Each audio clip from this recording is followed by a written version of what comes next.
Shule nilikuwa nawaambieni ni hiyo ndio shule hapo chini kwenye barabara hii. Barabara hii hapa nje panda kutoka hapa kuja hivi viwanja vyetu vyote tunavyoviona. Yaani ndio mradi wetu wa viwanja. Nilikuwa nawatangazieni, bado tunaendelea. Eneo letu limefika mpaka huko. Viwanja vyetu hivi vyote hivi chini vipo juu kabisa, nguzo za umeme kama unavyoziona. Hivi ndio viwanja vyetu. Vyote tunavyoviona ni Kisarawe. Likato mtaa Kisarawe. Hivi ndio viwanja vyetu na hivyo unavyoviona vyote hivyo viwanja.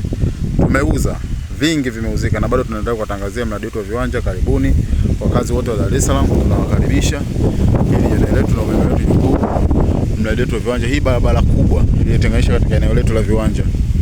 Hii ndio barabara kubwa iliyotenganisha katika eneo letu la viwanja. Hii barabara kubwa iliyotenganisha kwenye eneo letu la viwanja. Eneo letu lipo upande huu, lipo upande huu. Kote viwanja vimetembea. Ukiona nguzo ya zege, ujue kiwanja kishauzwa. Ukiona bomba, kiwanja bado hakijauzwa. Viwanja vyetu ndio hivi na bei cheap kabisa.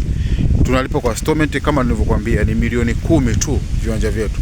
Ni milioni 10 tunalipa kwa installment. Viwanja ndio hivi. Barabara tumezichonga kwa standard. Hiyo barabara nyingine inaelekea shule ndio hiyo hapo.